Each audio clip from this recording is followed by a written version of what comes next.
मेरा नाम सोनू कंवर, कक्षा 7 है। कलयुग समाज के अशुभ लक्षण।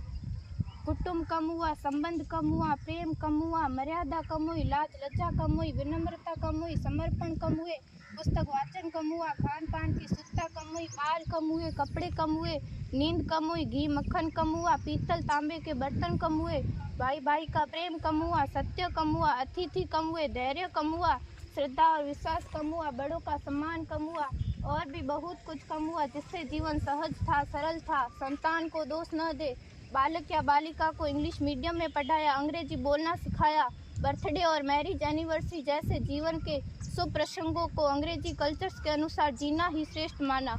माता पिता को मम्मी डैड कहना सिखाया। जब अंग्रेजी कल्चर से परिपूर्ण बालक या बालिका बड़ा होकर आपको समय नहीं देता, आपकी भावनाओं को नहीं समझता, आपको तुच्छ मानकर आपसे जुबान लड़ाता, जब आपको बच्चे में कोई संस्कार नजर नहीं आता, तब घर के वातावरण को गमगीन किए बिना, संतान को दोष दिए बिना एकांत में जाकर रो लीजिएगा, क्योंकि पुत्र या पुत्री की पहली वर्षगांठ से ही भारतीय संस्कारों के बजाय, मंदिर जाने के बजाय केक कैसे काटा जाता है, यह सिखाने वाले आप और अम्मी है। जब बच्चा पहली बार घर से बाहर निकलता है तो प्रणाम और आशीर्वाद के बदले बाय बाय कहना सिखाने वाले आप और अम्मी है।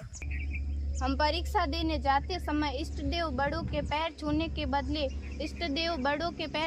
बदले बेस्ट ऑफ लक कहकर परीक्षा भवन तक छोड़ने वाले आप और अम्मी है। बालक या बालिका के सफल होने पर घर में परिवार के साथ बैठकर खुशियां मनाने के बदले होटल में पार्टी मनाने की प्रथा को बढ़ावा देने वाले आप और अम्मी है। बालक या बालिका के विवाह के पश्चात कुल देवता देव दर्शन भेजने से पहले हनीमून के लिए फॉरेन टूरिस्ट स्पॉट भेजने की तैयारी करने वाले आप और अम्मी है। ऐसी कई ढेर सारी अंग्रेजी कल्चर्स को हमने जाने अनजाने स्वीकार कर दिया है। अब तो बड़े बुजुर्गों के पैर छूने में भी शर्म आती है। गलती किसकी? मात्र आपके माता और पिता की। अंग्रेजी अंतर्राष्ट्रीय भाषा है, से काम काज हेतु सीखना है, अच्छी बात है, लेकिन इसकी संस्कृति को अपने जीवन में उतारने की तो कोई बाध्यता नहीं थी। अपनी समृद्ध संस्कृति को त्याग कर नैतिक मूल्यों, मानवीय संवेदनाओं से रहित अन्य सभ्यताओं की जीवन शैली अपनाकर हमने क्या पाया?